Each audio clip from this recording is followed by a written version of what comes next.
sovereign of the nation. He's the hippest cat in creation. He's the Alpha, the Omega, A to Z. And this perfect world will spin around his every little whim. Cause his perfect world begins and ends with me. What's his name? Let's go. Hello, everybody. Welcome back to Mouse Madness. It's been a while since the tournament ended, but we're here with a very special episode. So quick introductions out of the way. I'm your host, IrishHuskie, a.k.a. Nicholas. I'm joined by my usual posse, as well as a very special guest. So we'll start with the posse first, and then the guest. Hello, I am Wesley, Dr. W. I had suffered from Mouse Madness withdrawal and podcast withdrawal, so I kind of was very serendipitous to find this guy, and I'm really glad to be back. Hello, I am Carrick Raccoon Bro and Namnit, and I, as always, there you go. Hello, I'm Yoda Jats 10, aka Jats and Lennox. I am a writer and reviewer of animation, and I'm also a voice impressionist. I do like the Tweety Bird from Looney Tunes, and also Yosemite Sam! Nice. Oh, but by the way, happy birthday to Death Battle. It's their 10-year anniversary today. Yay. Oh, nice. Only 10 years? Feels like just yesterday. All right, and here we have a special guest. Please introduce yourself and what you're all about. Hello, I am Micah Hirsh, and I am an animator on YouTube through Fireblast Studios, but I think the reason I'm on here is I am also the host of The Emperor's New Podcast, a podcast all about the Emperor's New Groove franchise, everything from the movies, the game, to the TV show, to even obscure appearances in the parks. Yeah, and this technically counts as Emperor's New Groove related media, so you can add this to your repertoire. Yeah. That would be insanely meta. Yeah, we here at Mouse Madness are more than familiar with the Emperor's New Groove. For those who somehow forgot in the month since we uploaded the finale, the Emperor's New Groove was the grand champion of the 58 film tournament. An outcome that really shocked me at the time, but I think over time, the more I've really thought about it and the more I've thought about its legacy and its influence, it's not that surprising to me anymore. It was just underseeded. Yeah, absolutely. I mean, this was, I think, one of like 4 movies in the tournament that was a lower seed to move on to the second round. Yeah. But it was the only one to get past round 2, even though it had like the lowest chance of getting there. So, I still feel like if we had held a poll like this on a more like national level as opposed to exclusively on the internet, it might have not stood as much of a chance. Because let's face it, internet culture worships this movie. oh, tell me about it. That's one of the reasons I think it won. Yep. Yeah. And I voted for Emperor's New Groove every time, so I don't judge those people. I worship this movie too. And you became the world's leading expert on Emperor's New Groove. So I'm curious. As happy I am as the Emperor's New Groove one, I am at least glad that the Lion King still put up a fighting chance. Yeah, The Lion King is a wonderful movie. Nothing to sneeze at. True. So quick recap for Micah, because he's a little behind. All right, so is this just a recap of the Emperor's New Groove's journey? Yep. All right. Yep. Because I feel like we'd be here forever if we did literally everything. Yeah, I guess. So, so the way I set up the tournament was I gave each movie a score based on the average of their IMDb and Metacritic score, and I used those scores to rank them from 1 to 58. And I used those rankings to seed them in a March Madness style bracket. And The Emperor's New Groove started out in 33rd place, so it became a 9 seed in Class A. Now, in the first round, it went up against the 8 seed, The Adventures of Ichabod and Mr. Toad, a semi-forgotten 1940s post-World War II package film that, let's face it, never stood a chance. Emperor's New Groove beat it out 15 votes to 0. The second round... Go ahead. I'm a little sad that I didn't get a chance to talk about that film because I do have fond memories of it as a kid. Oh yeah, but you came. maybe. That's right. You came in late to that podcast, didn't you? Yeah, you guys were talking about Moana, I think, but and so maybe some other time we could talk about like obscure Disney movies. Perhaps. All right. So the first round was kind of a freebie, but the second round it went up against the 1 seed from Class A, the overall 1 seed, Beauty and the Beast. Now I thought Beauty and the Beast was going to curb stomp this movie. Or, at the very best possible case scenario, it would be a very close matchup with Emperor's New Groove maybe winning. This is where I came in. Yes. Like I was Tom honestly. I was first saying Beauty and the Beast was going to win. I was first saying Beauty and the Beast was going to win, but like the Emperor's New Groove like legit surprised me here. Yeah, this is the turning point where we realized that things were a bit we weren't in Kansas anymore, so to speak. This essentially set the tone for the rest of the tournament because the Emperor's New Groove won this matchup 20-10 against the only movie in this entire tournament to get a Best Picture nomination and is still widely regarded as an all-time classic. So to see it win by that large of a margin, yeah, that was the point we knew that we were in for something special with this one. Emperor's New Groove winning is less of a surprise, but I'm more surprised at the margin. Yeah, exactly. Yeah. It makes you question if Beauty and the Beast can't beat this film, what can? And it turns out nothing. That's why I was putting up against I was talking about Moana and stuff and Mulan. I'm just like, well, if it beat Beauty and the Beast, the others don't stand a chance. Then on to the Sweet 16. I mean, also, Hater. We'll get to that. Oh, yeah. So, yeah, the Sweet 16 round, Emperor's New Groove went up against the 4 seed, which was Moana. Moana lost by less of a point margin, but more of a ratio margin. 13 votes to 5. Sorry. So still 2.5 times more votes than its opponent, which at this point was just par for the course for the movie. I think Moana is my second favorite Disney movie, and for a large part, it's the exact opposite reason why The Emperor's New Groove is my first favorite movie. That's fascinating.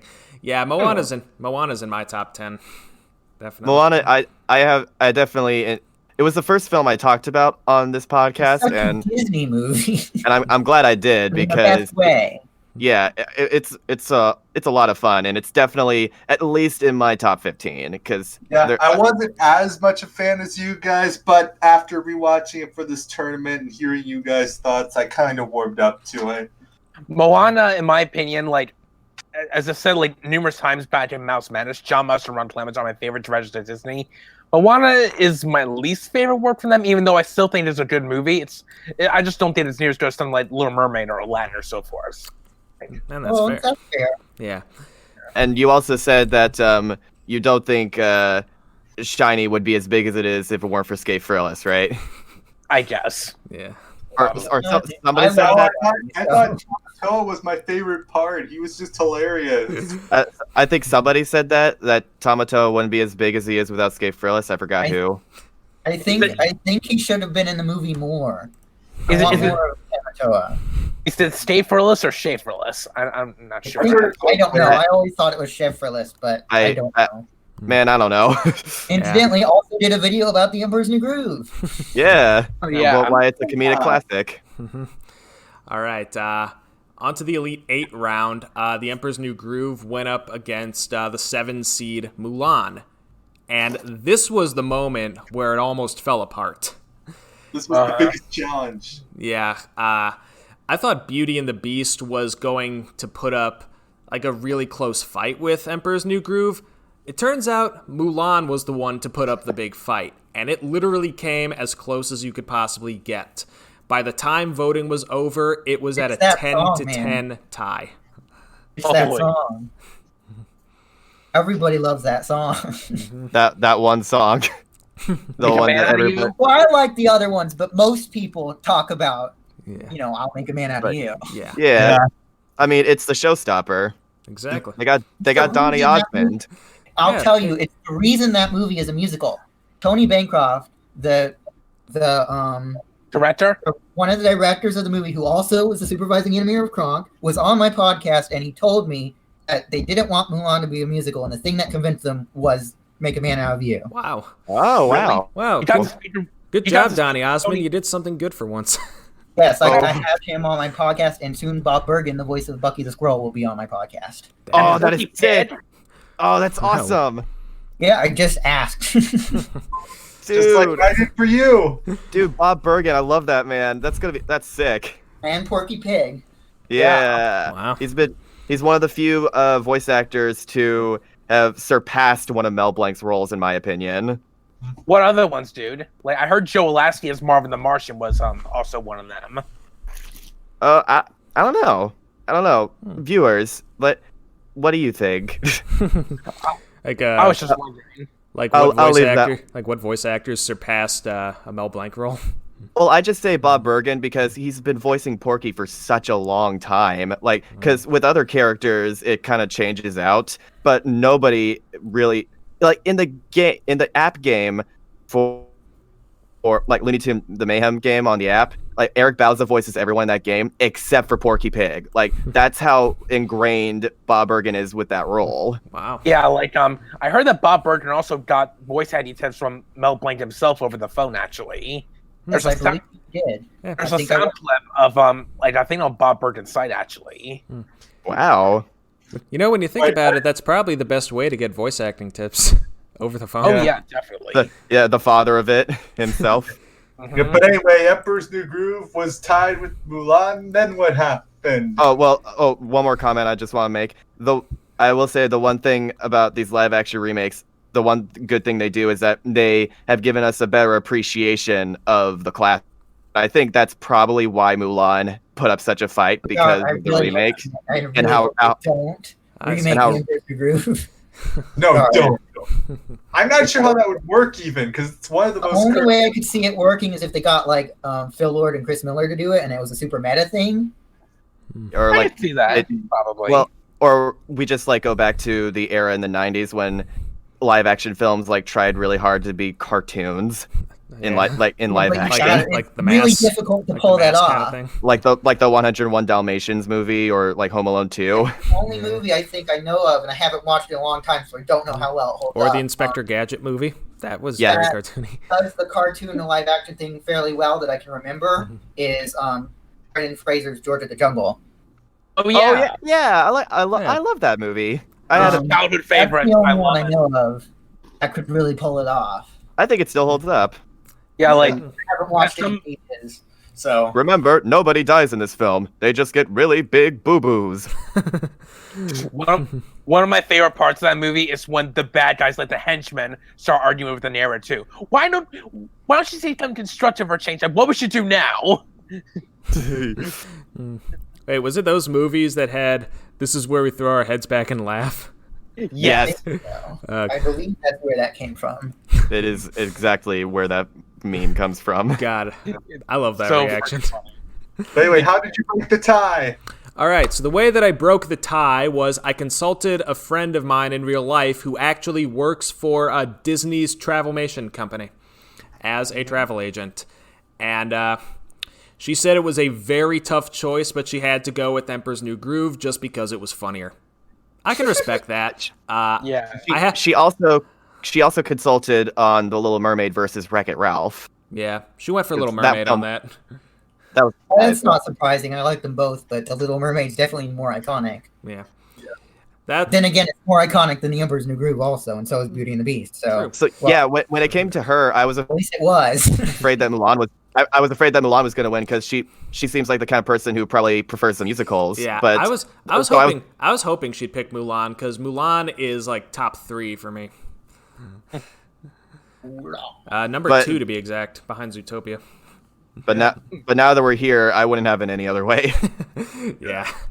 All right, so that was the matchup that sent Emperor's New Groove to the Final Four, and its first matchup was against Disney's magnum opus Fantasia. Emperor's New Groove wiped the floor with it, 18 votes to 7. I'm sure Yeah. there are a lot. I love Fantasia as one of my favorites, especially of the classic era. But I'm sure there are a lot of people that it bores the hell out of. Am I allowed to say that? Yeah, I mean, Yeah, you're fine. Like Okay. PG-13 stuff is fine. All right. yeah. But with Fantasia, that one got so far, and I'm not sure if it's because people genuinely love it or if it's just because it's a legacy film. Because I rewatched it for this podcast since it had been a really long time, and I hadn't actually seen it all the way through because I tried watching it as a movie, which was my big mistake. So I decided to watch it in increments, like as an experience, and I had a much better time with it when I did that. And even though I did, And I it's was like, the longest. yes, Yeah. I think it's the longest animated movie, like And- Western animated movie. The sequel isn't the shortest, but it's much shorter than the first one. And it reuses one of the shorts from the first Yeah. one. right. Uh-huh. The shortest was either Saludos Amigos or the Three Caballeros, I believe. Yeah. I think It was I think Saludos was- Amigos. I think it was. I thought it was Dumbo. Saludos Dumbo Amigos. was it's not a package film. The other one is Saludos 40. Amigos was only 40 minutes, Just Yeah. barely. I don't even see how that qualifies as a feature. and the Three Caballeros was a little over an hour. Yeah. Yeah. Well, Well, And that people thought Winnie the Pooh was short. Jeez.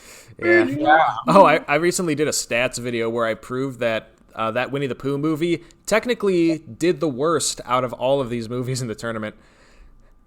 Oh Yeah. no, really? Yeah. Which one? Fox in The one from House, 2011. One, two, Oh, man. Dumbo was That like- did work. It did worse than Chicken Little. Yeah. I Who won mean, the ring? Nice. Chicken Little went up against the third place movie.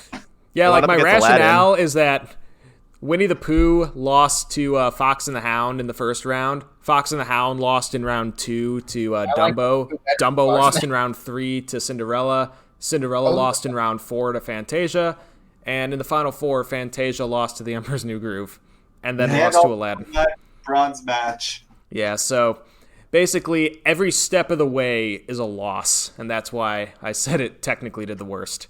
Or its loss looks the worst compared to others. That makes me really sad because I like that movie. Well, So do I. it was the last traditionally animated, fully traditionally animated Walt Disney feature, and it was definitely because the movie was bad, not because they released it the same day as the last installment of one of the biggest franchises in history. Yeah. Yeah, one of the biggest franchises written by a maniac. Yeah. I seem to remember Princess and the Frog suffering a similar fate. Yes, it Oh was yeah. a movie that was against a movie that Disney now owns, and before they owned it, was in the parks. Alvin and the Chipmunks 2, actually, also. Can you imagine being beaten out by Alvin and the Chipmunks 2? Which also is owned by that specific movie, not the Alvin and Chipmunks characters. It's also owned by Disney now. Such Yeah. a pain. Good Man. lord. Goodness gracious, they own so much. The sad thing too about Winnie the Pooh is this is like one of the first Disney films in a while where Bernie Mattinson, like the longest running Disney employee, got more involved again. Like this guy who started working back since Lady and the Tramp. Like search of Bernie Disney Mattinson. really Oh, wow. Disney really is one step away from becoming Omnicore. Oh, They look- really wanted By that and large. yeah. Oh, Yeah, from Pixar. They Well, really wanted that Winnie the Pooh movie to like be the blend of what modern, well, not I feel like at a point in the '90s, animation had become timeless, and it didn't really progress much from there a whole lot in terms of quality. It stayed in its own. They wanted a hybrid of that and the older, sketchier look. Yeah, Right. that. I see. Like 'Cause I feel like it animation felt- from the like 90s, even Toy Story holds up, like the first CG kinda- film. The Yeah. stylization is different, but like the film or eventually they stopped using film, but the quality of the footage has remained the same. And CGI ages, I feel, a lot quicker than traditional animation does. I think the first Toy Story, though, does still hold up from a writing standpoint. Right. Like it, Oh no! And it it's helps- a great And it helps movie. that they focus all the main characters specifically on toys, so they're supposed to look plasticky. right. Yeah. They- But whenever you see You like a wouldn't dog or think they're something, it terrifying. it's terrifying when they like have a dog on screen. Yes, To be fair, the dog is like one of the villains. So Yeah. Now the most Yeah, just the like- most terrifying imagery is Sid's malformed mouth through the magnifying glass. Just like Where are you, Your little rebel girl? now. just take a screenshot comparing the dog from Toy Story to the cat from Toy Story 4. Yeah. Oh yeah, like I know Dragon. that Toy Story 4 gets a lot of flack. I liked Toy Story 4. It was a fine movie. It's the worst in the franchise, but I still think it's good. Yeah. It's different, which I like. I've said in the past, it's easily the worst of the franchise, but it's still better than like 70% of all other movies. Yeah, for That- real. That's quality for you. Like, I'd we say have the Toy grand Story 4 is final. like third best personally. by Toy Story 3, they had wrapped up that trilogy, so they had to do something like just so different. Even though it does have some of the tropes of the other three, there's lots of. It feels like a different movie. Yeah, it was a good decision to make it more of a comedic film as Yeah, opposed to that's like trying to up the stakes of the last one. All of the Toy Story movies have great comedy, but I feel like Toy Story 4 is the most leans in the most towards the comedy. And if you haven't been able to tell, I'm a big fan of comedy. So Yeah, like of course. at some points, it even feels like Wreck-It Ralph levels of craziness, like with the humor. yeah, No, like there's, Yeah, I will admit, as much as well, we're talking about another movie, but as No. much as I think Toy Story 4 was like, as much as I enjoyed Toy Story 4 a little bit more, 3 I felt had the better ending. Oh, Yeah. absolutely. 3 was the ending of the original trilogy. Yes. And it's Bo Peep, a Toy Story story. Uh-huh. Yep. But then we had the grand final of Mouse Madness, the reason we're all here today. Yes. Yep. Emperor's New Groove versus The Lion King.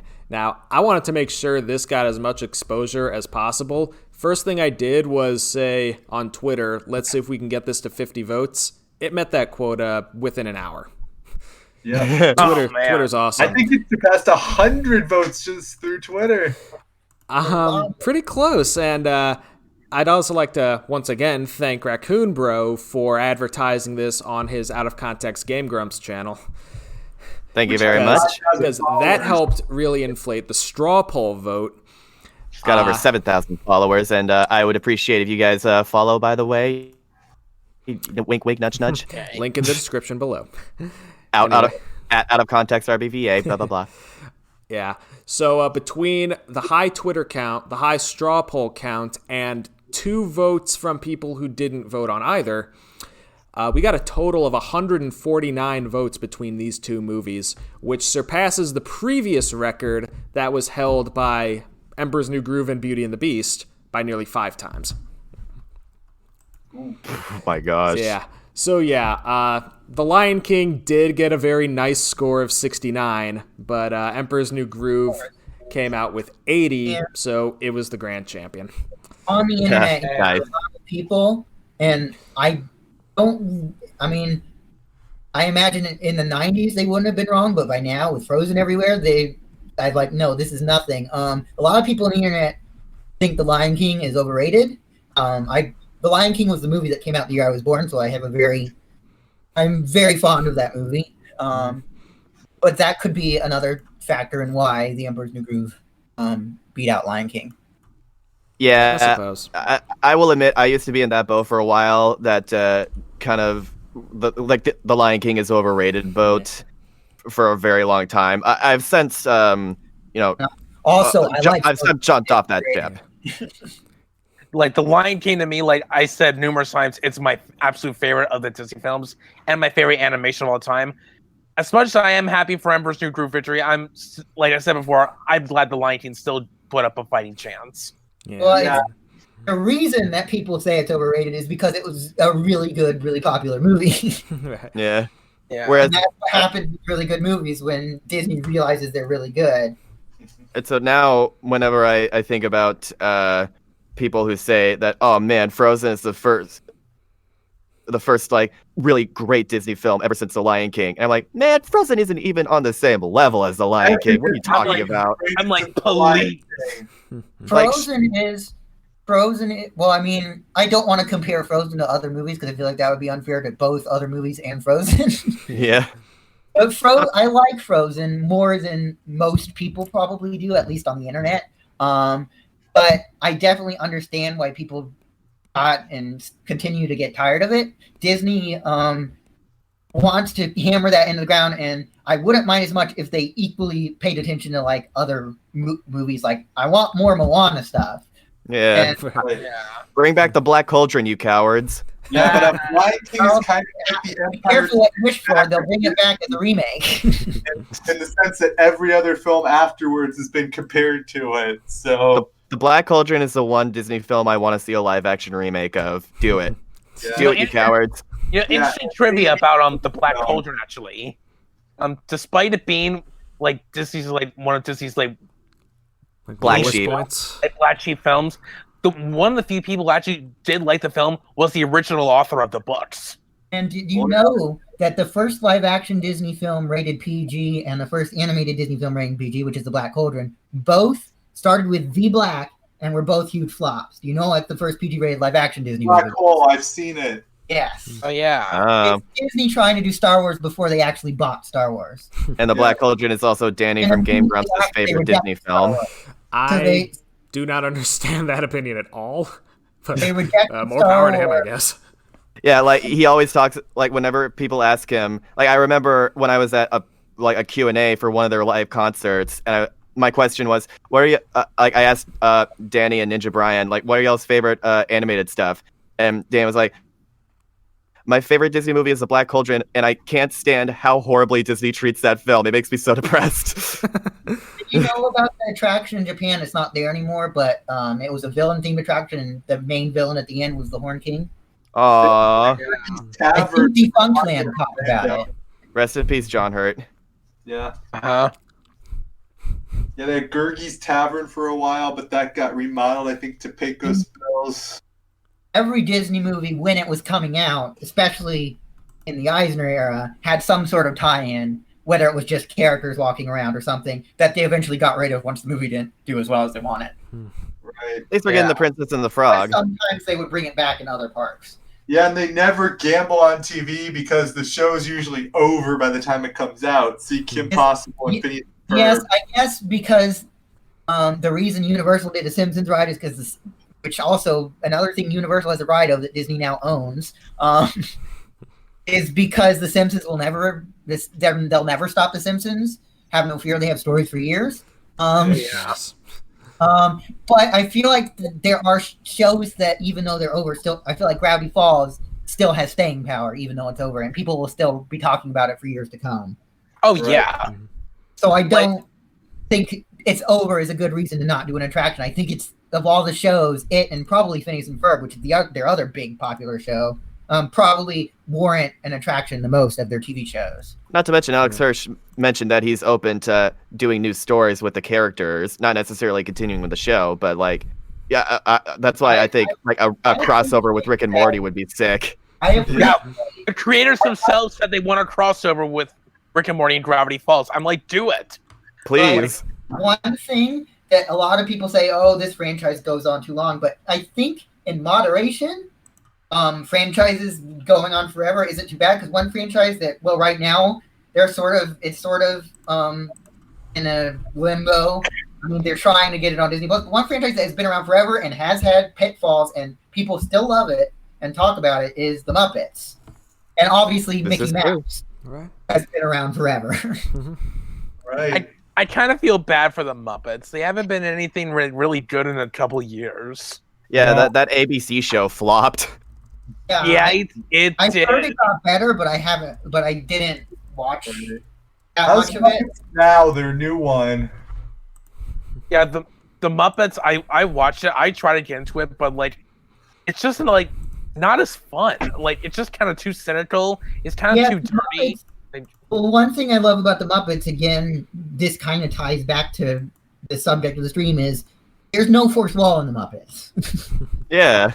That's an absolute crime. I think the only other thing in the Muppets that didn't use the fourth wall was the Muppets Take Manhattan. I'm like, that's your identity, but guys, that's your identity. You're supposed And that's why it's one of my least favorite Muppet movies, because when you do like an office style show where the thing about is it's an interview show, so there's sort of no fourth wall, but it's kind of like, it's not the same as doing just a wacky show where things are going wrong all the time. Right. And For Muppet Movie, the fourth wall is just strong enough to keep the plot going, but they still make it funny. yeah, That's why the Animaniacs reboot is so good, because it stays true to what made the original so that's great. why anytime they bring back The Emperor's New Groove, this is one thing I actually love the TV show, even though it has a lot of problems. But one thing that I think they really did well, keeping consistent throughout the franchise and the video game and the TV show and the movies, is the lack of fourth wall.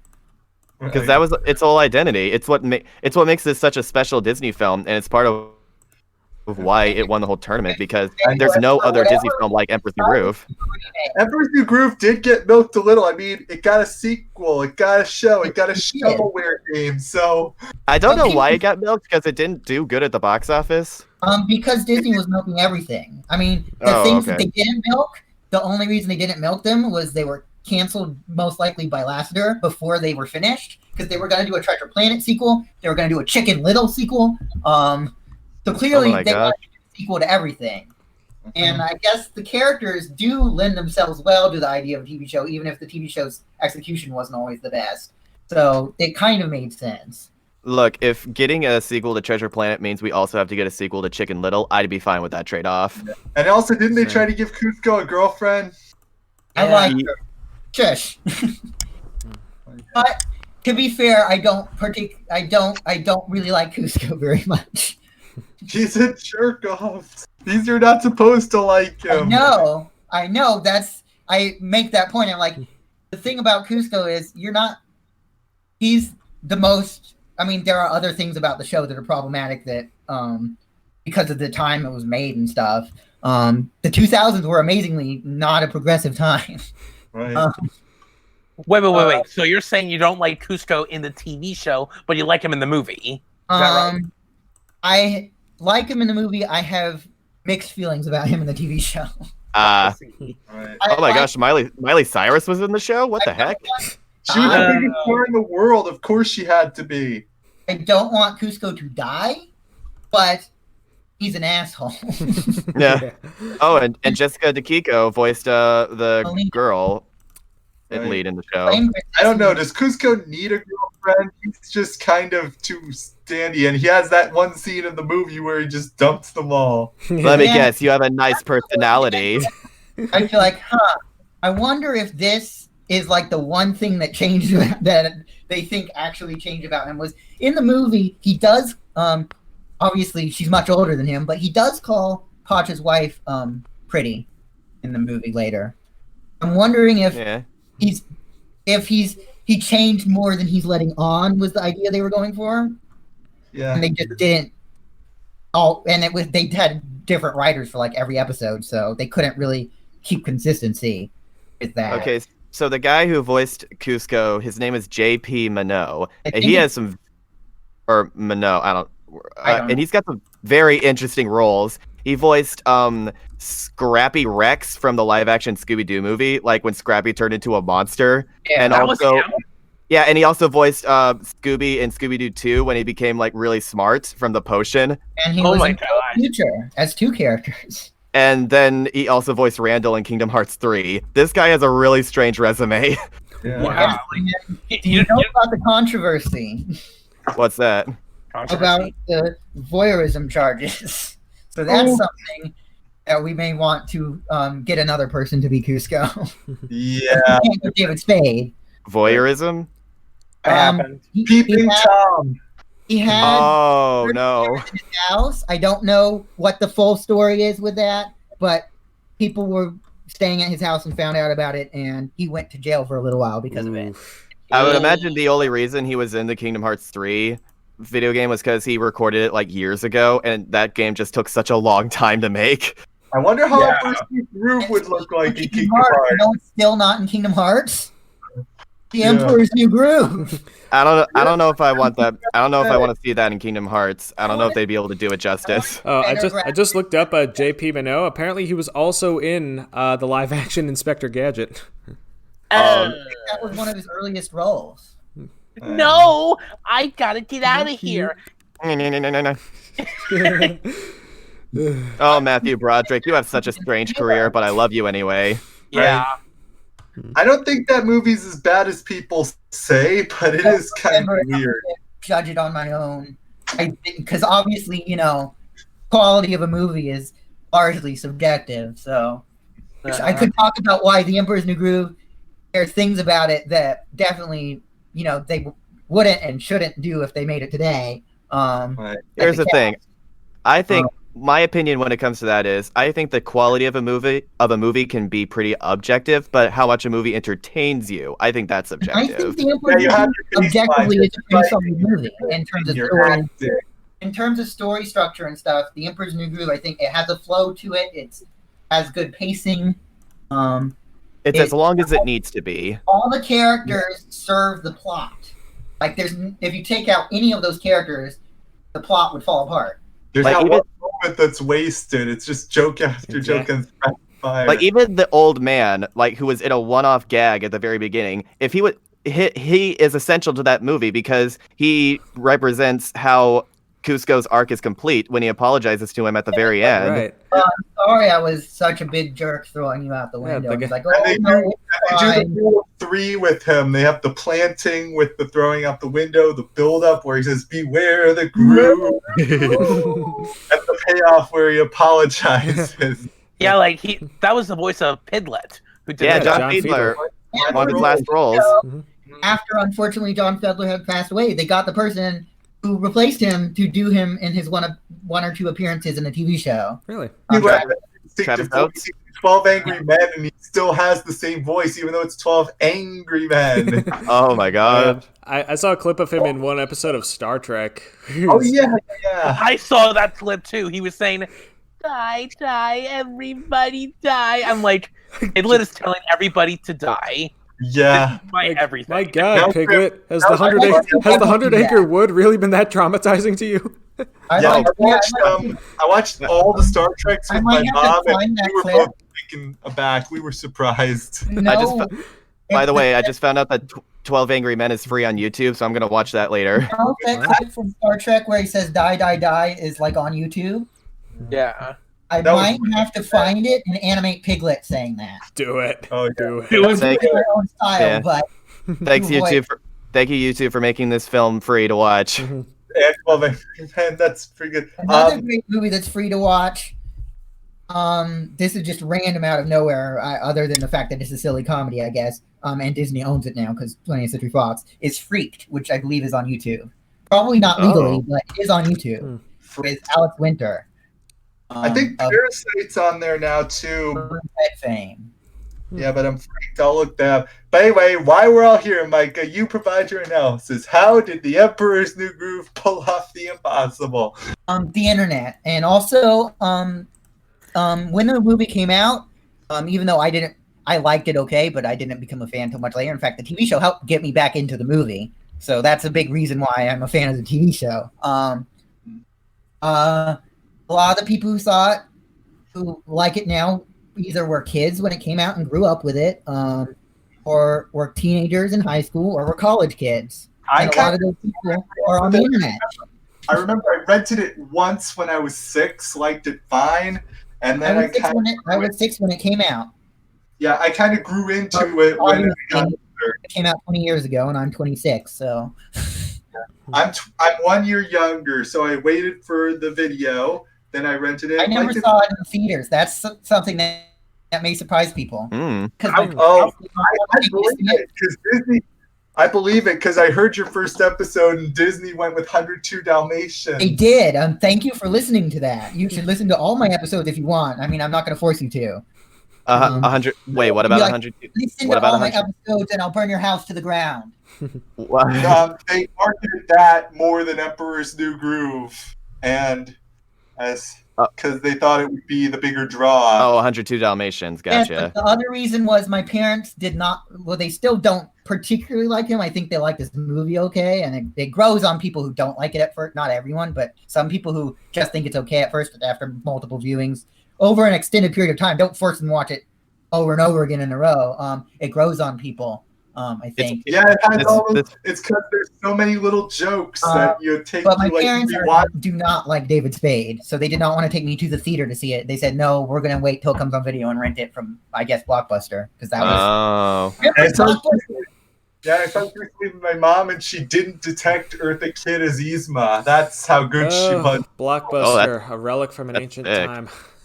Yeah, like I remember. I think I Yzma saw. is Eartha Kitt, and Eartha Kitt is Yzma. Even though not for the TV show, but for a couple of obscure theme park things, they got someone to replace her, and they do an okay job. People think of Yzma, they think of Eartha Kitt. She won an Emmy for that role. Yes, she won 2 daytime Emmys for the TV show. And Really? not the movie. Yeah, The so she at least. the Emmys are a TV award okay. show. Oh, okay. I think Yeah, the movie- but they do something the Oscars do not honor voiceover work. if they did, if they did and it was fair, everyone in this movie would have won an award. For me, one of the biggest sins at the Oscars is not honoring June Foray before her passing. Or Mel Blanc. To me, Or Mel one of the Blanc. biggest sins of the Oscars is, for one thing, they don't see all the movies that they're supposed to be voting They for. openly and blatantly admitted that. Yeah, it's pretty and they disgusting. disrespect animation, they're like, oh, animation is just for kids, and it's like, no. Like, even Disney, who largely markets their stuff to kids, the point of Disney from the get-go was that it's for everyone. Walt Disney himself said so. He said, I don't make movies for kids. I make them for the kid in all of us. Yeah, As kids much are Took the words out of my mouth. kids are just grown-ups anyway. As much Adults are just kids grown up.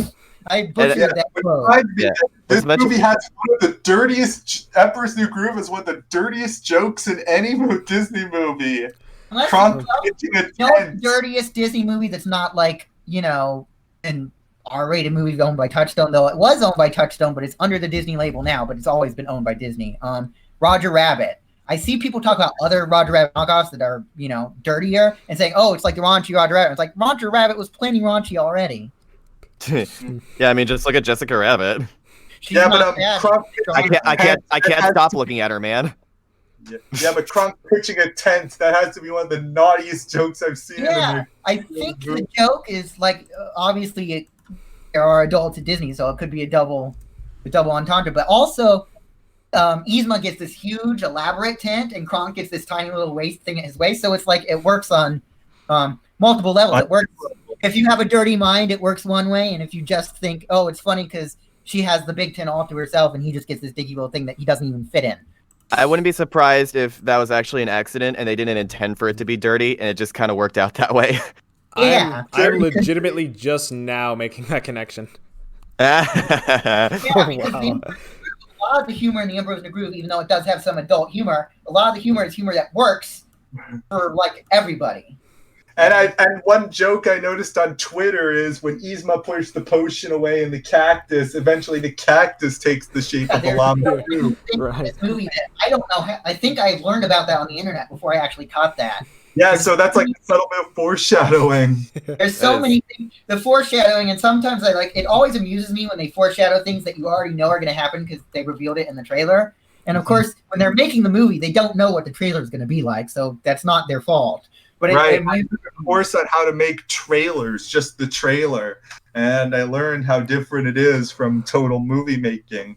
When we You know earlier what? we were talking about how this film does a really good job with subversion when it comes to comedy. And Yeah. one of my favorite subversion jokes is when Yzma has Cusco and Pacha backed into a corner and she's pulling up her skirt and they're like, no, but she shows a knife and they're like, oh, okay, that's fine. So it's like no.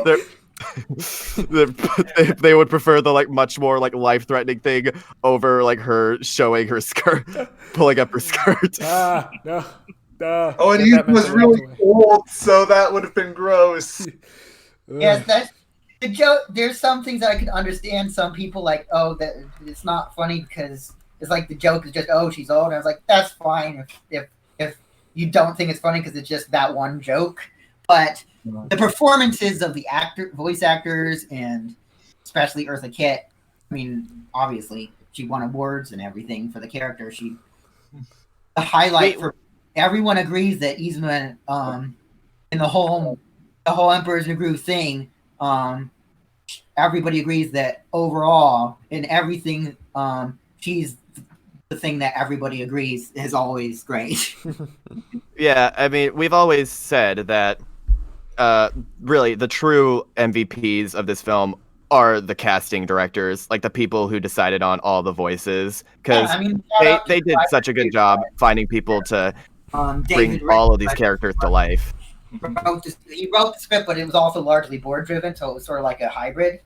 I believe I talked to one of the storyboard artists about Imagine my surprise when I heard Ida the Owl Lady coming out of Pacha's life. Yes. Yes, Wendy Malick. See, here's the here's the thing about that, because I had watched The Emperor's New Groove plenty of times, but I didn't pay too much attention to her voice. But after I had finished The Owl House and I watched The Emperor's New Groove again, I was like, oh my gosh, it's Ida. Yeah, her voice is so distinct. I love it. I love her voice so much, man. She's like a slightly older version of Susan Egan. She is, and some people have confused the two, apparently. I've seen people on Twitter confuse the two. Interesting. Yeah, so I remember I was kind of in love with her voice as a kid. They're both really good at sarcasm. Yeah. Which The Emperor's New Groove, that's another thing that the whole franchise kind of runs on. Not just obviously from Cusco because David Spade, but all the characters have snark and wit throughout the whole thing. Kronk, there's some scenes in the movie where I legitimately can't tell if he's being an idiot or if he's just being sarcastic. And it could be either way. It would work for the character either way. It would be in character. So yeah, and like, how did you do this to me? I practically raised him. Yeah, I think it would have turned out better. Yeah, it's up to interpretation, really. Kronk is one of those characters where he's kind of dumb, but he also has an intelligence to him. It's just not a conventional intelligence. Mm-hmm. He's what we would call a savant. Because he's not the sharpest tool in the shed, but he's also like a master cook. Yeah, he's a master expert. And he got super offended by her not. Lots of people say Cusco is the best Disney princess, but if you're gonna make an Emperor's New Groove character, compare them to a Disney princess. Kronk, I think, has the most comparisons because he cooks and cleans. He talks to animals. He talks to animals. So that is true.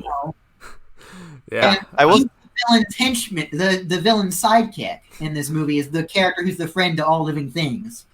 Yeah. Even though this film has celebrities, voicing the main characters, and they do all work well for their, respective. It's a good casting. I will say there are a lot of voice actors in this film that get their own standout moments. Like there's the Jess Harnell voices a guard who throws the old man out. He's like, sorry, but you throw up. And Roger, and Roger Bumpass voiced the guard who was like, I got turned into a cow, so could I go home? That's the voice. That's the voice of Squidward, right? Yes. Yeah. He also voiced an elephant in Tarzan, but doing the voice of Dr. Gilliard. And he's also he's right. They're native to South America. And he's also only thing I think I really like about Tarzan. I'm so sorry. He's also the scientist father from Invader Zim. Oh, really? I don't have a problem with this. And he's the mosquito at the bar in Bug's Life. Oh, yeah. Bloody Mary, all positive. Yeah, once I heard that, I couldn't unhear it. The reason that, even though it generally does have some hilarious moments, and will always be a fan of it, like the sequel and the TV show don't work as well, is because they don't have the thing where everything falls in. It's all coming together. Everything falls into place. The voice acting, the story, everything worked, and it worked, and they did it in a year and a half because they were running off from a different movie that it was going to be, and that's just amazing. Come on, you got Tom Jones as your theme song guy. What's not to love about this film? The only implication this movie gives is that the character who sings is a slave in the palace, so Cusco just has a mini Tom Jones to provide him his entrance. Yes, Tom Jones, the famous performer of everyone's favorite song, "What's New Pussycat." Which he does not say at the end of the movie. which is okay because I don't want too many pop culture references. But sometimes I think it'd be kind of funny if you started singing that. Let's do Pussycat. I feel like it's not unusual would be more fitting. Yeah, well, yeah. Well, you know what happens at the end of the movie. I haven't seen Krunk's New Groove, the sequel. How's that one? It's very what's it called when something people are very split about their nobody. Yeah, divisive or something. People aren't fighting each other over it, but some people think, and this baffles me because Hunchback 2 exists. Some people think it's one of the worst sequels ever. I say it's probably not objectively not as good as like Miraculously, even though it does have problems. The Lion King 1.5 is a really good movie, especially the animation in it for a Disney sequel. And The Lion King 2, it has problems. All of them have problems. The Emperor's New Groove even has problems. That's just how things made by humans work. Kronk's New Groove is one of the less bad ones, and it has some genuinely funny moments. But it definitely does not. It's not as iconic or everything. I can't memorize all of Kronk's New Groove like I can memorize the entire script of the Emperor's New Groove. And no, I'm not. Emperor's New Groove is just infinitely quotable. That's one of its great qualities, is that it has so many great lines. And I think a lot of that is attributed to David Reynolds, the screenwriter, punched up a bunch of dialogue. It's the SpongeBob effect. Like, you don't think too much about it on your first viewing, but then you watch it again and you catch up on all these like little things you missed and all these jokes. And that's why it. Sorry. I think we compare this movie and call it an extended episode of Freakazoid. Or Animaniacs. Or just people. So yeah. Anything Steven Spielberg has been a part of, basically. Yeah. Well, I feel like Freakazoid needs more attention. Freakazoid, they're getting a crossover with Teen Titans Go, so I saw it actually. It's actually pretty good. I like the Teen Titans Go movie. Teen Titans Go got better. Yeah, and finally we've got the one from the Batman and Robin films. Blows it up. Yeah. What I was gonna say was, you don't think about it is a great way to sum up the entire franchise. Because the entire thing runs on not thinking too much about things. Why is this the Incan Empire, and yet they have references to the Fly and this other modern stuff? Well, apparently, according to, and there could be conflicting stories here, but I came up with an explanation. I came up with theories that tie all the continuity, not all the continuity areas, because I want to leave some of them for comedic effect. But tie some of the stuff between the TV show and the movies together. According to the screenwriter, when asked about the Fly, he said, "Oh, that's Kuzco's dad." Oh. Explain. I haven't seen the show. Could you please explain? In the movie, the Fly in the movie, the writer of the movie said, they say, "Help me!"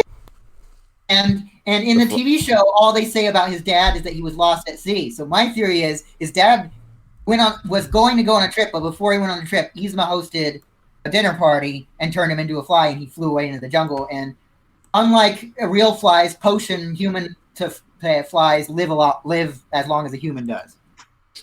So that's why 18 later, or 17 or 16, however old Kuzco was, like 2 or something when his dad 18. went Oh, wait. So there was his dad was turned into a fly? Yeah. According to I think the writer just made this up on the spot and said it's canon now. Is that they can do that? It's like how Freddie Benson and iCarly, his father is Barry Benson. What? I forgot. That was joke by the writers too. I forgot that there was a fly in the Emperor's New Groove.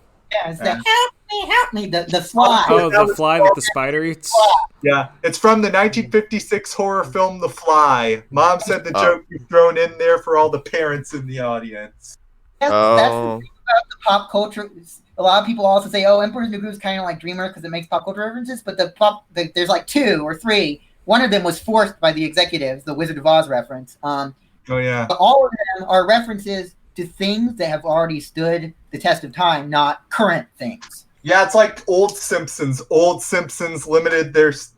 Newer Simpsons get some modern stuff, but old Simpsons limited strictly to classics or stuff that was already a comedy to begin with. And that's why people are a bit harder on Ralph Breaks the Internet as opposed to the first Wreck-It Ralph, because but it definitely is not the best. because Wreck-It Ralph only makes references to video games, which have stood the test of time, but Ralph Breaks the Internet makes stuff references to things that are going to age like cheese. Ralph Breaks the Internet kind of reminds me, in I guess some could say in a bad way, but it kind of it had one of the people who created both the original and the sequel worked on The Simpsons and Futurama, so it had some of the Princess joke. Well, especially that one song, the song that Vanellope sings. Basically, the whole premise was like an episode of Futurama. Yeah, it feels like something out of The Simpsons or Futurama, and I just really like seeing that in a Disney movie. So that's one thing I'll say about Ralph Breaks the Internet. So And Alan Menken did it, so. That's right. So yeah, with The Emperor's New Groove, we're pretty sure it won the whole thing because of the impact it's had on the internet and how much people have started to like retroactively remember this film and have been using it in memes and stuff. And so now that first came out, so now that was a flop, and Fantasia was a flop. Now they're considered classics. So does this mean The Black Cauldron will be considered a classic in a few years? I don't know. I have no idea because I don't know. I mean, it's The Emperor's New Groove is a lot younger than The Black Cauldron, and it's already climbing the ladder, so to speak, to becoming a classic considered by the company themselves. And then when it happens, Danny Sexfang will be like, "And you all laughed at me." You said, wait, Micah, you said Emperor's New Groove's at the parks. How so? Emperor's New Groove in the parks? Yeah, you said it was. Has been, well, when the movie first came out, for one thing, they had walk-around characters like they did for every movie when it came out. Because Even Chicken Little. Yes, and they had a giant Chicken Little, but that's not what we're talking about. Chicken Big, Well, I let's guess. not talk about that. Inflatable Chicken Little. Same director as The Emperor's New Groove. It was not the movie he wanted to make, though. Chicken Little. Yeah, it was corporate mandate, I heard. But anyway, what other Emperor's New Groove stuff was at the parks? So there's an attraction at Magic Kingdom. It's an obscure little attraction called Sorcerers of the Magic Kingdom. I wasn't being sarcastic. It really is obscure. It's sort of like a card game, but you walk around at different points in the park. And one of the villains you fight is, or I guess 2 or 1.5, because I don't know how much he qualifies as a villain. Villains you fight are Yzma and Kronk. And the only person who reprises their role, because they can't get David Spade, and because Eartha Kitt, unfortunately, is no longer with us, is Patrick Warburton, because he'll do anything. And God bless him for it. I saw those videos on YouTube. Yeah. That's cool. I'm glad they give them. Hang on. I'll go to behind the voice actors if you'll give me a minute or less. And of course, Emperor's New Groove was on House of Mouse, though they included every Disney movie at that point. So yeah. I believe Yzma and Sorcerers of the Magic Kingdom, and a later event I'll talk about in a moment, which I will also do an episode about this on the podcast eventually. Leslie Carrera Rudolph, I believe, according to BehindTheVoices.com, voice actors. Oh. She does a pretty decent job. There was an event in 2018 called Max Live. Hosted. It was a one-day thing hosted by Max Goof. Yzma and Cusco had a sing-off, and in that, Yzma sung "Snuff Out the Light." Oh, so that didn't go to waste. Well, it also is on the soundtrack, so. I think did they play it over the credits? No, they don't, because it doesn't really fit with Yzma's character motivations in the new movie, because she's not as. The whole thing of Kingdom of the Sun is she wants to be beautiful again, and the Emperor's New Groove, Yzma knows she's beautiful, so. Because sometimes they'll take a song they cut out from the normal movie and put it over the credits. Yeah, they overcompensated by giving her a song in the sequel and a couple of songs in the TV show. Imagine if they did that with Aladdin. Right.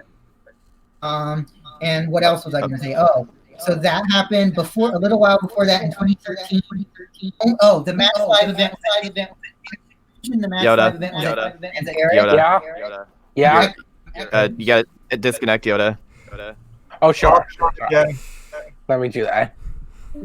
Is everything okay? Sometimes he echoes. He just needs to disconnect and reconnect. Sorry about that. No, you're good. Max Live was at Disneyland Paris, I should mention, and a few years before that, in 2013, they brought back Kronk, Cusco, and Yzma, but originally they just had Llama Cusco. But in 2013, when they brought them back to Paris, they got a human Cusco and a Llama Cusco. Oh, that's cool. You don't normally get to meet like a human and beast, but I know most people wouldn't want to meet the human version of the beast anyways, but... Yeah, but they'd have to be really separate and really spaced out. Like Mickey's never in like the same place at once. I heard one story during the stream I was talking about earlier, not on the podcast, but before we set things up, where from a cast member that when two of the actors, not necessarily two different forms, but like when there's two Tiggers, they'll say, "Genie, stop pretending to be Tigger," to Really make it work. They have everything thought out there. Oh, that's cool. It's just the genie in disguise. I like that idea. Uh-huh. And if you see two genies, the explanation is, well, he duplicated himself. Even though he says he can never be duplicated, he duplicates himself in the movie. Friend like me. Wait. Sorry. That's for what? That Tigger. They're saying genies have been Tigger. Like What's that? What's that from?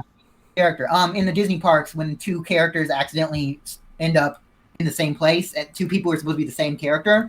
Oh, that's funny. Say, Genie, stop pretending to be that character. That's funny. I like that. Yeah, that's pretty cool. That's very creative. That's very creative. And I forgot what I was going to say next. Oh, sorry. It's okay. I guess we should talk more about the Emperor's New Groove. And at the Disney, do you remember? Mostly in between, but also when it was actually in Florida in animation studio, they had an attraction, and not just Robin Williams thing, but after the studio closed down, they kept some of the interactive stuff. One of the interactive things was an ink and paint station where you color characters digitally, and it was hosted by Kronk. Oh. Also, it doesn't really count, but hello, and welcome to Soarin'. My name is Patrick, and I'll be your chief flight attendant today. Yeah. He's also on Star Tours, so he's all over that park. In the Star Wars universe now. Yay. Huh? Well, I was thinking back to the Emperor's New School. The strange thing about the voice acting on that show, for the first season, I think Pacha was voiced by Fred. I can't pronounce his last name. Yeah, so Fred Tatasciore, but the strange thing is something. I think it's Tatasciore. Tatasciore. Fred Tatasciore, yeah. But the thing is, well, he voiced him in the first season. In later seasons, he would be voiced by John Goodman again. Seasons, and there were 52 episodes, and they did have proper finales. So the show ended, and it didn't get canceled. It ended. And yeah, John Goodman came back for the second season. It's so strange because usually it's usually the other way around. First they get the celebrity, and then he can't be on the show anymore. Then they get a replacement. But here they got a replacement, and then they got the original back. I feel like that's really interesting. The show's never objectively as good as the movie, but I feel like the second season is better than the first season in terms of they try to do more with the characters than just, hey, remember this joke from the movie? Oh yeah, which is what they did throughout the first season. So I just found out some very cursed information. Patrick Warburton, in next year he's going to be in a Baby Shark show. Oh boy! Oh my goodness! And that show also has a lot of really talented voice actors on it, like Kimiko Glenn and Eric Edelstein. There'll be a baseball reference. It's a show. I mean, they're gonna get the best people they can get. And, wow. They got Grizz from We Bear Bears and freaking Bridget from Close Enough. Was Lena in the DuckTales reboot and Penny Parker. Yeah, that's her name, Penny Parker in Into the Spider-Verse, right? Yeah. Right. So yeah, they're all gonna be in that show. I didn't even know that show was a thing until 5 minutes ago. Right. Were you just looking at Patrick Warburton on IMDb? BTVA. Yeah, and I know that, and I pointed this out to the podcast, that Patrick Warburton has tendency to be typecast as characters with very pronounced chins. Yeah, he's typecast as those in characters, big tough characters or big dumb characters or combinations. Because But no, he's gonna be tough he's guy. gonna be Grandpa in that show. Grandpa Shark. Grandpa Anyway, Shark. They- Anyway, No, live no. action. yeah, I remember Yeah, Family okay, Guy Shark making Tale. remember Family Guy making a brief joke about Joe's chin. Like, Oh You yeah. know- so, wanna know Peter, the big Joe, Shark you got to Tale? do anything for $10. I have a request. I have Yay, a Joe's pedantic- chin. I have a pedantic shark fact for you that has nothing to do with the Emperor's New Groove. Sorry. Bring it on. Go ahead. Well, you made it. You brought it all together. Yeah. It's all coming together. Bring it on. So the whole premise of Baby Shark is they do the baby shark and then they do the whole shark's family. Sharks abandon their young. Sharks are Oh. sharks are solid. I mean, You it's know, joke the whole about it. bit in Finding Nemo where he's like, I never knew my father. Also written by David Reynolds, by the way, along with Andrew Stanton. Dang. But even though Kronk is great, Brock Sanson is still my favorite Patrick Warburton role. I like Patrick. My favorite Patrick Warburton role is any of them. Yeah, he also Yeah. played Lemony Snicket in live action. Yeah, he's saying in that. What was crazy about He's saying Patrick when he Warburton was in school, and Lemony but like Snicket is when he he's saying when he never was in school, he broke character. He could come up in a clown suit, or he could just be doing these wore a crazy. diving suit. Yeah, he just swimsuit. still have that same voice. He'd never snicker or He's laugh. very deadpan. And can I talk about Yzma and Kronk for a minute? And one thing I love about them? Yes. Sure. Go ahead. One thing I love about Yzma and Kronk is they are both each other's straight man. That's true. That is awesome. They alternate Right. between being the chaotic and crazy character or silly and wacky character and being the straight man to the other silly and wacky character. And that is amazing. They're such a interesting duo that I don't understand how anyone could have possibly come up with such a pairing as Patrick Warburton and Eartha Kitt, because it works. I Patrick don't know. Funny people. The Sun, the movie it was originally going to be. It was invented specifically for Groove. So we wouldn't you would sacrifice. You would get Snuff Out the Light, but you wouldn't have Kronk. I do hope at some point we get a movie version of what Emperor's New Groove was supposed to be, because I do think that would be an I'm interesting. surprised they didn't repurpose, like try to retrofit any of those plot lines, except I guess the love interest, to be more silly to fit within a sequel or anything. Because they could have. Yeah. Like, they could Just have the had idea of Yzma just decides one day, oh, well, I'll get rid of Cusco by blocking out the sun. You know, doesn't make sense. Who cares? It's Yzma. Also, the setting is unique, having it be in the Incan Empire during the time that Europe would call the Middle Ages. Can't think of too many movies with this sort of setting. man. Yeah. Just think, What Owen if- Wilson, he could have been remembered for a Disney movie, but instead he's remembered for Cars. Yeah. Wait, who? Wow. The first Owen card, Wilson. all right, but not. I remember Cusco is named after the historic capital of the Inca. That is Oh, yeah. correct. I am not an expert, but the movie did inspire me to do a lot of deep diving and research into the culture and what is accurate and what isn't. And there's a striking balance between, blatant inaccuracies for the purpose of comedy, or just because they decide, we're doing a comedy, we shouldn't really care too much about accuracy, and stuff that they actually pulled from research trips and stuff, like the steep stairs and the canals and stuff. That's all real, or based on real stuff. Apparently, they really did have food trading posts. Oh yeah, they had lots. They had roads. They didn't have wheels, but they had roads that you could walk. That you would walk on with your llama and walk the llama. Yeah, the travelers, they would have little mini restaurant outposts. It wouldn't be like the one you saw in the movie, but It wouldn't be Bob's Big Boy, but except the Inca version. But yeah, you'd have food places though. Yeah, that diner And scene then might be one of my you- favorite scenes in the whole movie. Yeah, because they just I can't really pick a favorite scene because the whole movie is just so perfect to me. But the restaurant scene, if you want to teach people, like give an example of great comedic timing, the restaurant scene is the perfect. Like, I think what sells it for me is the moment where Kronk inadvertently makes the chef quit, and just on a whim he takes over his duties. Yeah, That's 3 skipping orcas a- wearing pants, plate of hot air, basket of grandma's breakfast, and Chase bull to the gill. Got it. At first, it seems completely random, but then you go, no, wait, Kronk is a cook. His whole life has been, from what we've seen of it, anyways, it has been built around his cooking abilities. So it makes perfect sense that he would take over as the cook. I think my favorite part of the restaurant scene is when they trick Yzma into thinking it's her birthday and everyone starts singing. Kron comes out just saying, "It's your birthday."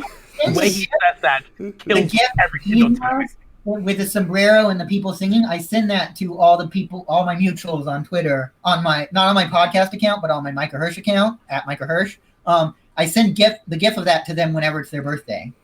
Likewise, I actually sent a lot of my friends like a video of the Emperor's New Groove of that whole scene on their birthdays. It's like my tradition. Me. I think my favorite scene in the movie has to be the bridge scene. Bridge scene is like the One where the bridge falls and they climb up. Yeah, because it's the catalyst, for Cusco's character development. You know, they call back to it during the climax, right? And there's a lot of great, there's some things in this that isn't a gag, that's just an important story point, but there's one gag that they kept reusing in the show that I will defend because it was already a running gag in the movie is, sorry to divert from that scene, I'll get back to it in a minute, the lever gag. They always change it now to be different. And one time they pull it and nothing happens and they take the stairs in the TV show. Pull the lever, Kronk. They look around, take the stairs? Sure, why not? So that's pretty good. There are moments in that show that were really funny. So I will defend it even though it does have problems. I won't deny it has problems, but I say it's something that I'm glad exists. I'm glad a lot of animated films, they'll have the second act breakup. That's super common. I appreciate the way this film handled that because it's almost when it happened breakup really in this one. Right, because it didn't feel like it dragged on for too long, and it also explains why Cusco was at his lowest point at the very beginning. Will always be a snarky, selfish brat. He's just the narration is just great. It's like one of the best narration gags. What I was saying before about the climbing the thing with the bats, and imagine that in 4D. No. Yeah, because they all went into his mouth. Yeah, but first they fly around and they blast air on your head or something. And you feel the experience of falling into a pit because someone pulled the wrong lever. And going over there's so much. So they've done some things in the theme parks, but there's so much more they could do with this in the theme parks that they haven't done. And maybe in 2040 they'll get an Emperor's New Groove dedicated attraction entirely to it of some kind. Yeah, it took 50 years for Pinocchio to get a ride in Disneyland, so. Right. And I'm pretty sure by 2040 things will be back to normal. God, let's hope. I mean, things are never going to be back to normal, but they'll be hopefully closer to normal. We don't have to. Normalcy for me will be not having to wear a mask to the grocery store. Yeah, I'm like, I'll deal with it because I don't want to be a jerk and give other people diseases if I happen to have one, but it's not the best experience in the world. Right. Yeah. Nope. And I'm not going back to the parks until it's safe. Yeah, I know that Disney wants to make money, but they probably should not have opened up their park so soon. They should not have. They should have figured out a backup plan. They should have done they have streaming. They should have done something special for the people who missed the parks on Disney Plus. They already have a bunch of park content. They should do something specific, like if you missed the parks, watch this stuff, a collection, if you will. If you missed the parks, pay for $40 for Mulan instead of just $30. Why would you want to watch the Mulan remake if you missed the parks? No, but because they want to make more money. You're missing the experience of overpaying for shit. To make more money, and they realized, hey, this doesn't work, so they stopped. Yeah, Yeah, so they're not going to do that for Soul. And WB followed suit. So I would pay. I'm the only person on Earth who would do it, but I would pay $30 for brand new Emperor's New Groove content if it wasn't a live action remake on Disney Plus. If it was animated. You know what? If they did a live action remake of Emperor's New Groove, I would be morbidly curious to see what the heck that would actually turn I'm on into. the podcast because I have to. I mean, they'd have to get Patrick Warburton to reprise Kronk. Typical. That's the thing with the casting. If they do a remake, I can't imagine anyone besides Patrick Warburton as Kronk, even though he's much older than Kronk is supposed to be. But everyone else, even though the cast and David Spade, Eartha Kitt, they're all perfect for the roles. I would want, if they did a live action remake, I would want them to cast authentic Peruvian actors. Yeah, see, that's the thing. I don't think they would be able to get Patrick Warburton because people would complain about him being white. I mean, they would be wrong. He is white. Don't But, worry, they already solved that one in the Atlanta remake. Because They Kronk have a bunch of isn't. white people. They have a bunch of white people that they painted in the Latin remake in the background. Oh God. Oh, sweet Jesus. And then they took one character who was just a one-off character who was everyone in Aladdin was of color. They made him white, and then now they're giving him his own Disney Plus spinoff or something. Aladdin Tudyk's character? No, I don't know. This was a much younger actor, I believe. I think Alan Tudyk was Yago. He just did squawks though. He didn't talk, as far as I know. Yeah. That's the whole point. Because that's how you improve a character, by removing their character. And also, one thing I forgot to point out in the recap that I was going to say, Emperor's New Groove beat 3 of the 4 1 seeds. That's true. That's right. So, like, for the Aladdin remake, why couldn't they just get Gilbert Gottfried back to do the squats for Yago? He would have been fine. Coming back to do Pooh. Like, too. That just shows how powerful the groove was. one of the things that was established in Aladdin. This without Aladdin, and One Hercules, for that matter. One of the things that Yago did in Aladdin is that he pretended to be a real parrot, and he did the squats fine. So you could have just did it here. He voices Affleck. He knows how to do bird squawks. I think they replaced him, but he did voice Affleck at one point. Yeah, that's true. I think Godfrey got canceled though. He got fired because he made jokes about the earthquakes in Japan. Like the week after. That's not the worst thing you could. I mean, that's not the worst thing you could do in the world. But if you do something like that and people get upset, the best way to handle it is to apologize. Well, I think he's doing. Well, Gilbert Gottfried's doing fine now. He's just. I just don't think he's voicing Affleck anymore. Nope, he's not. As an annoying voice. There's a scene in the musical episode where Yzma wants to give a Joey Lawrence voice character an annoying voice, so she tests potion, and Kronk tests one. He says, "Let me try it." And he's like, "You're testing 1, 2, 3." He's like, "How horribly annoying." Really? Gilbert Gottfried was on that show? Which Yeah. show? Real quick, one line. What show was that? Emperor's New School. Oh, okay. A lot of people on the Emperor's New School. John O'Hurley, Ben Stein. Obviously, probably not that surprising. Gottfried's just typecast as the annoying voice. Again, going back to Family Guy, he was the voice of what Brian hears when he hears a dog whistle. And I find it, like, even though he's got an annoying voice, like, I love his voice for some reason. I can't explain why. Yeah, It's I feel that. distinct it's not, and iconic. I'll say that. Obviously, it's not as screechy, and it's mostly because the Emperor's New Groove just made me think of Cusco. But I feel the same way about David Spade, even though I don't think he's as annoying as Gilbert Gottfried in terms of, Gilbert Gottfried's much louder. David Spade isn't shrieking all the time; he's more whiny. But yeah, I whenever I hear David Spade, I think of Cusco, and I can't not like him anymore. Yeah, I would. Have you guys ever heard of the show Historical Roasts? No, I believe I have.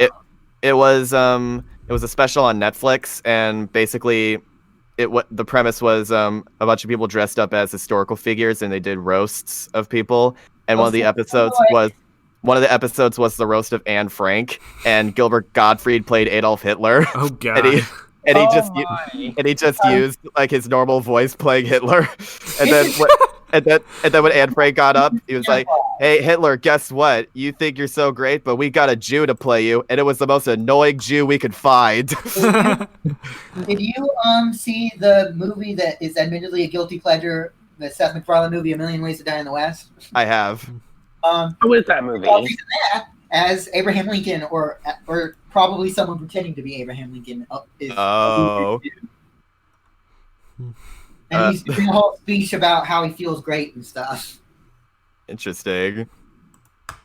Yeah, that film has a lot of things that, when you watch it again, you're like, oh my gosh, I can't believe this was in the movie and I forgot about it. Like a Back to the Future reference for no reason, just there for the sake of it. That's because Seth MacFarlane is a fan of Back to the Future. And also Django appears at the very end for no reason.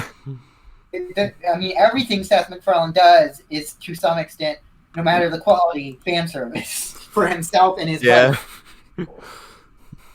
And there is, the quality varies, especially depending how long the thing has been going on. It's very hit or miss, and I could respect that, because when he's funny, he's really damn funny. Yeah, I agree. I don't think I saw the later episodes, but I saw some of Orville, and even though it's clearly he's trying to do Star Trek, I at least appreciate that he's not just trying to do Family Guy again. Yeah, it seems like he's trying to do his own thing, and I appreciate that. And Fox doesn't want him to. And he is a legitimately talented person. A very talented man. I'm sure that he's problematic in some way. I mean, well, he's obviously. Problematic people can't have talent. I think just the main issue with things like A Million Ways to Die in the West is he didn't really collaborate enough. Like, he tried to do everything for that, and he should have consulted with more people when making that movie, I think. Yeah. Utopia, try everything is bad because it teaches kids to try everything, like drugs and stuff. Yeah, it's got unfortunate implications. That was totally random, but he said he was wanted to try everything, and that was what came to my mind. Yeah, no, I don't blame you. Well, whatever, let it go, man. No. Hakuna Matata. I feel like I heard somebody talking about that, and I think it might have been you. Which one? The try everything, unfortunate implications. I just said it just now. Okay. Well, I heard someone talking about it sometime earlier in the year. Not long. Okay. Never mind. So back to the groove. Yes. Back on topic. The thing we're supposed to be talking about. Hey, at least I know that I'm interested in things other than the Emperor's New Groove. So that's good. You've learned very quickly that even though this is a Disney podcast, we talk about a wide variety of things and tend to just go off topic. Yeah. We kind of go off topic, and that's what makes it fun. Yeah. Oh, absolutely. Like in the first episode of my podcast, we did a whole tangent about the parks. Yeah. Just goofballs talking about Disney and related stuff and Shrek for some reason. Well, Shrek is a parody of a satire and parody of Disney, so. Yeah. And someday Disney will probably own Shrek because they're Disney. It has aired on Disney Channel before. Yeah, but Disney Channel just licenses whatever they feel like. Right. That just scares me. Despicable Me has been on Disney Channel. That's a Universal movie. I'm pretty sure for a long time Universal is not going to want to sell to Disney unless they're. I guess Fox was in a tough situation. It was either Universal has Comcast, which is sort of like the digital Disney. They're like Disney, but reality was the thing. I don't want to say bigger, but I want to say they're a telecommunications company and also an entertainment company. They have. It feels weird for Shrek to be on Disney Channel because as good as that movie is, it's one of the only films I can think of that was made purely out of spite. That's the one thing I don't like about it.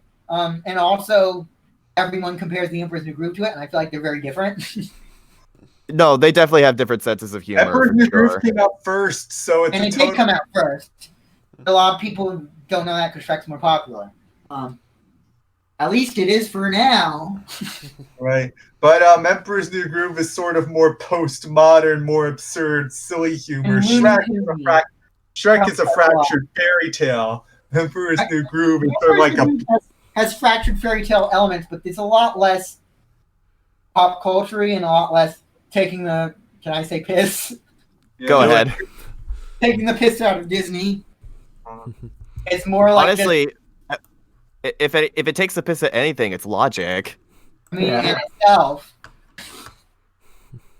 And I love it when films do that and pull it off well, because admittedly, fourth wall humor has gotten kind of stale at this point. Like, so many things have been doing it that there's not a whole lot left.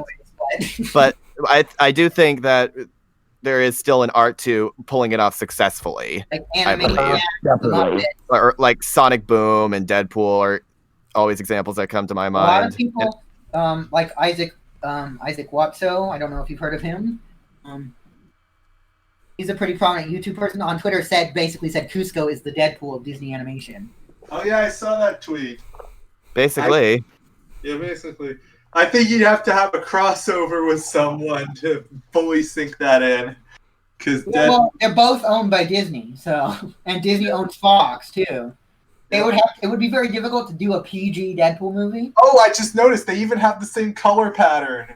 But if anyone could pull off a PG Deadpool movie, it's the people who did The Emperor's New Groove. Yeah, both Deadpool and Cusco wear black and red. Huh. Cusco has some gold in him as well, but that doesn't. Deadpool tried to make a PG-13 film with Once Upon a Deadpool, and it just didn't feel right. It was just the super TV I'm version. sure there's people who can pull it off, because I think there's people who can pull off just about any idea. It's all about. But I think Disney said they are open to making an R-rated Deadpool movie. I know, but I don't want an R-rated Deadpool meets The Emperor's New Groove. Okay, yeah. Well, if Rick and Morty and Gravity Falls have a crossover, would you want it to be so kids could watch it? They already have, in a way. It's just subtle. Yeah. Yeah, where Dan throws stuff into a portal, and then Rick and Morty, those exact same. Have you read the journal? I want the full on package. I want the whole thing. I want to know. Have you read the journal? Yes. There's a thing in the journal where there's a bunch of pictures, and a couple of them are alien silhouettes, and a couple of them are aliens for Rick and Morty, and one of them is the Plumbus. How did Disney everyone owns a Plumbus. How did Disney let that get through? Because everyone knows what the Plumbus looks like. Yeah. But you don't know where Plumbuses come from. Well, when a mommy Plumbus and a daddy Plumbus love each other very much. See, that interdimensional cable episode might not have been as good as the first one, but it did give us the Plumbus, so I'm fine with that. Yeah. Mm-hmm. I'm also a fan, because I've done it a lot, of improv, and there is, I guess this comes from being largely board driven, a sense of sort of improviness and spontaneousness to New Groove that I don't think they had in the TV show, because the TV show was largely just scripted, I believe. The show was scripted, but yeah, I do get that sort of sense that most of Emperor's New Groove was improv. So storyboarded, a storyboarded driven movie. Does that mean that most of the humor is on the fly? I'm not an expert, so maybe someday I will be. I would like to be. I do know what storyboards are, just so everyone knows. I'm not sure what people mean when they say something is storyboard driven. It's where they take it, they show the thing, and the actors and the people in charge would try to match their script to the storyboard. Yeah, usually they pitch scenes with storyboards, and then later the screenwriter will write down some of the stuff and also punch up the dialogue to make it more punchy and stuff. So Chris Williams was a storyboard artist, and I believe he's the guy. He's the guy who came up with the whole talking to squirrels thing, and just as a joke. But in The Emperor's New Groove, if you have something as a joke, just put it in the movie. Right. There was almost a scene where there was going to be live action footage of a space shuttle, but Disney said that was just too weird. I don't know how that would work in context. You know what? I think they would absolutely do something like that now. School out of context. That's just funny parts from The Emperor's New School taken out of context on Twitter.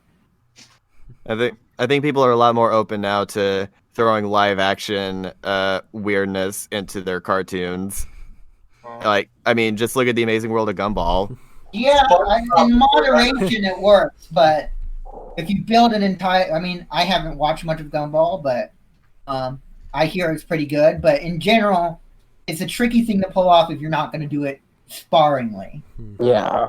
Of course, that's just my opinion, but And of course, we all. Of course, Oh. there's the iconic boneless dancing in My Little Pony. Oh, Like yeah. hit it, boneless, and it's just like a puppet on like a chicken What? toy on a I didn't string. look it up. Oh, don't forget the gummy shake.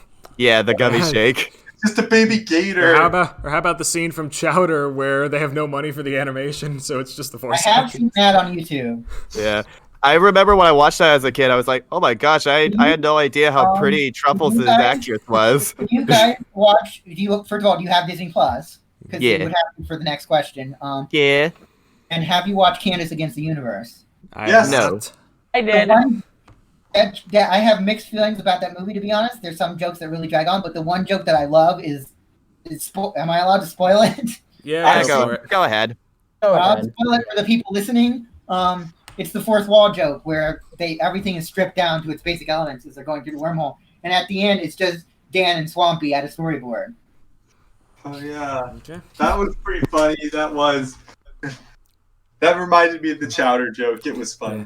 Yes, that's what. And you're mentioning the chowder joke, reminding me of that joke. So, And Amazing World of Gumball did something very similar where Yoda, you're echoing. Sorry, let me do that.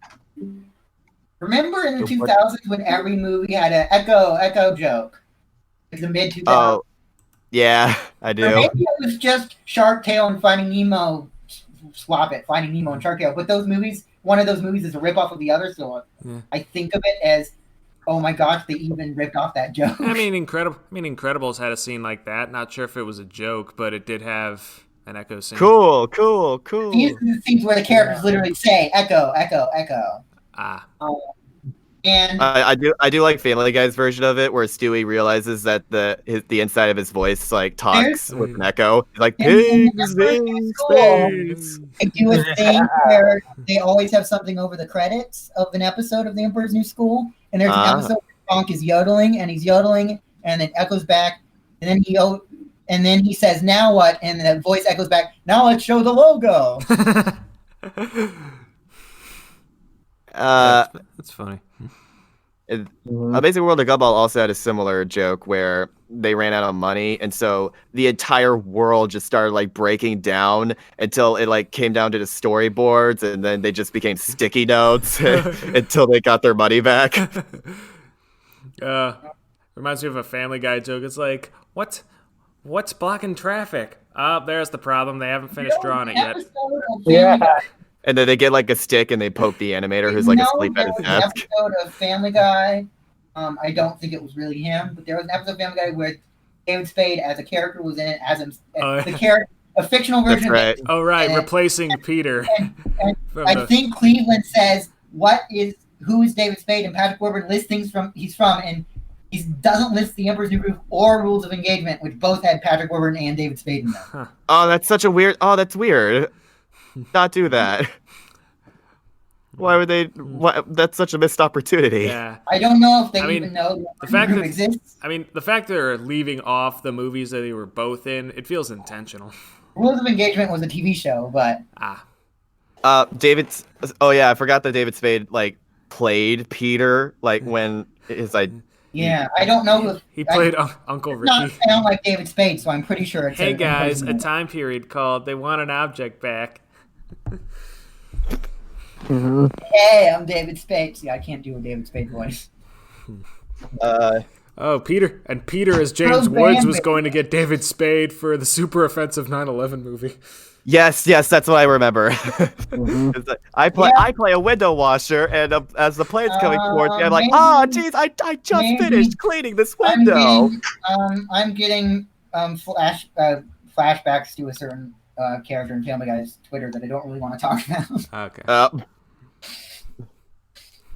Good idea. Certain character in Family Guy. Yeah, I mean, So let's get back to Groove, okay. who is in both of the episodes we mentioned.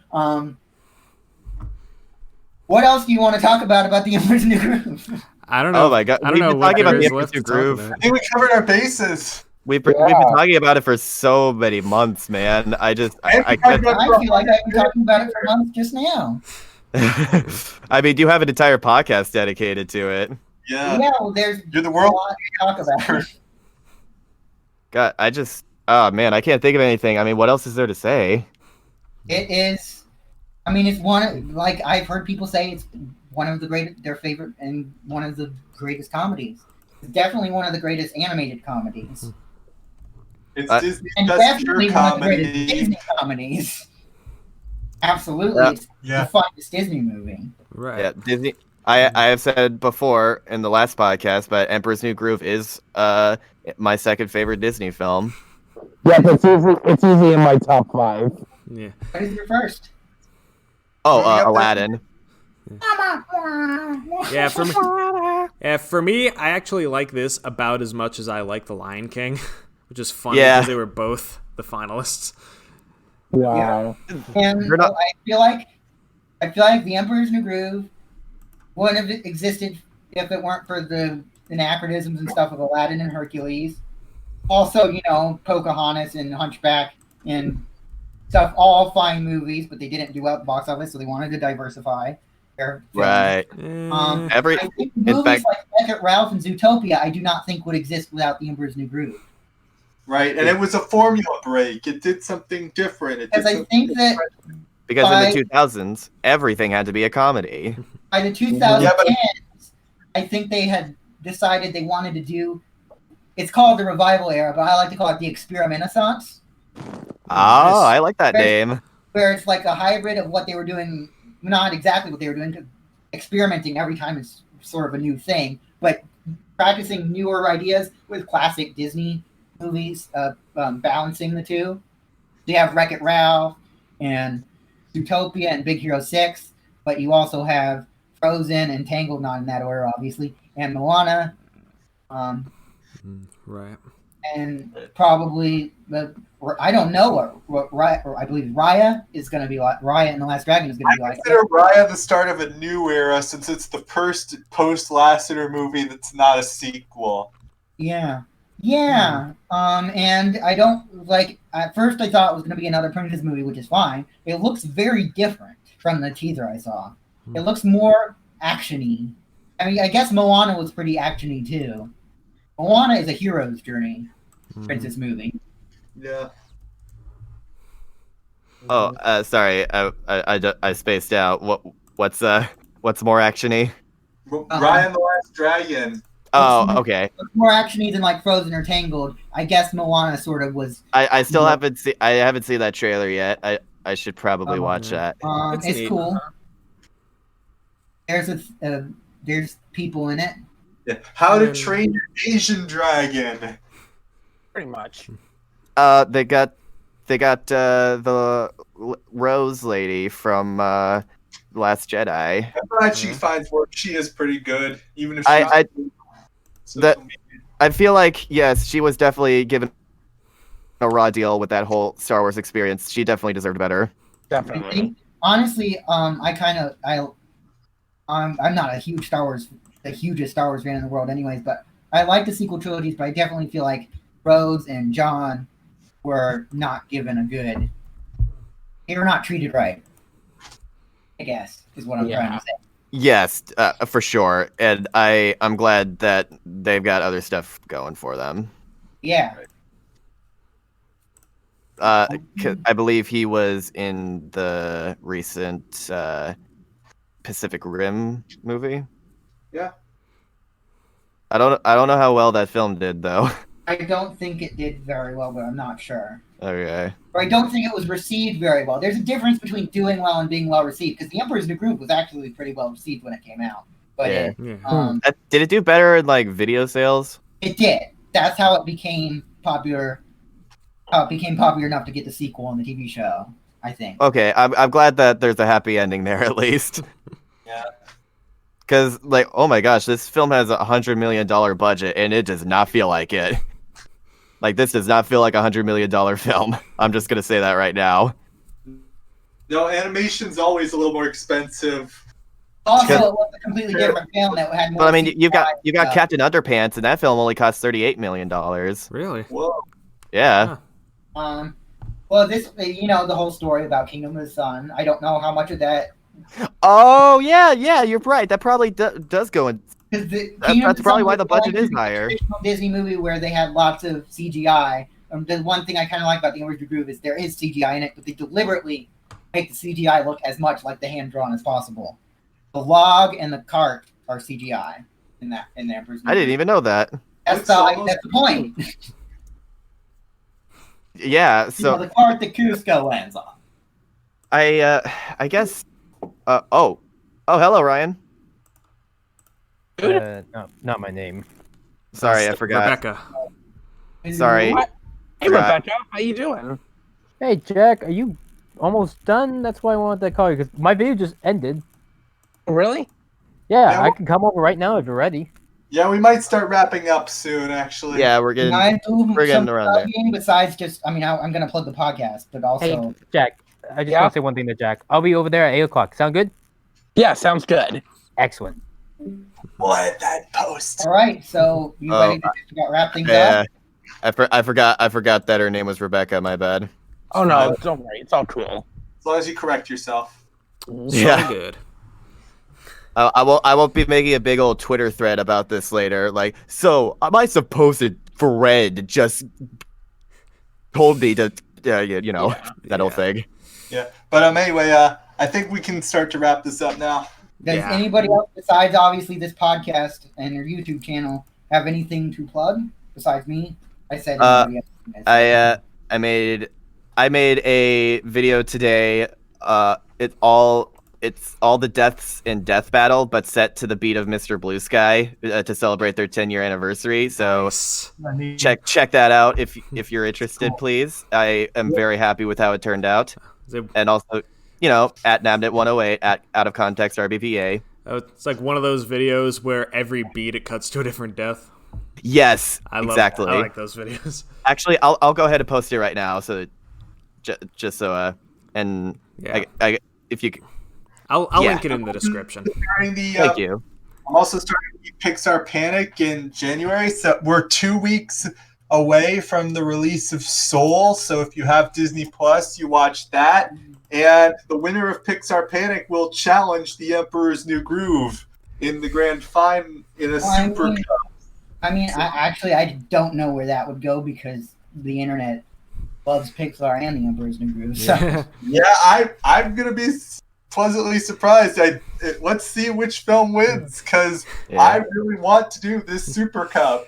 It's been a while since Pixar's had a really good film, so all I could say about Soul is, Pete Doctor, please save us. Yeah. I don't know. I thought Onward was really good. I thought Onward was good. I thought Coco was really good. Onward was all right. Yeah. I love the Oscar. That was like 3 years ago, so... Yeah, I do think the film would have been better if they had gotten Michael Cera and Jack Black to voice. I think it would have been better if they got Michael Cera and Jack Black to voice the characters, but I get, like, Chris Pratt and Tom Holland are a bit more relevant. They got the two Peters. The film came out a decade ago, maybe, but if I were to plug something in, I'm working on a special edition of my story, Animation Acres, and Wesley was actually editing something for me, and I like to say, keep an eye on that. It should be on DeviantArt soon. Yeah. Cool. Coolio. I've stopped using DeviantArt, so maybe I'll check that out when. The editing as much as I wanted to. Jackson's super busy.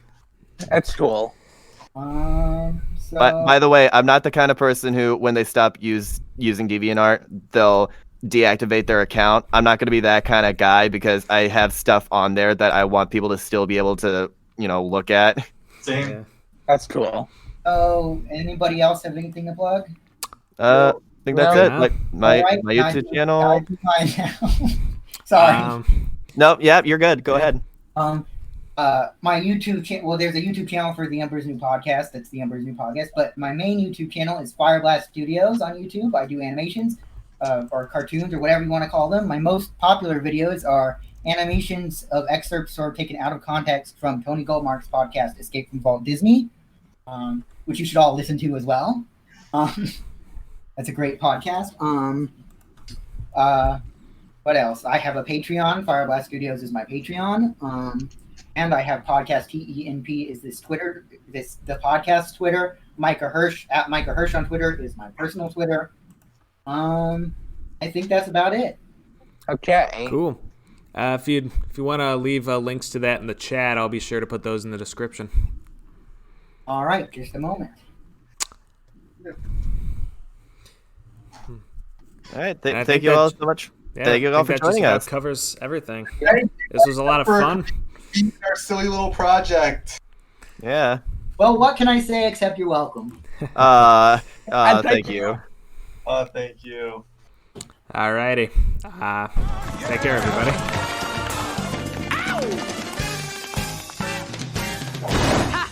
Boom, baby!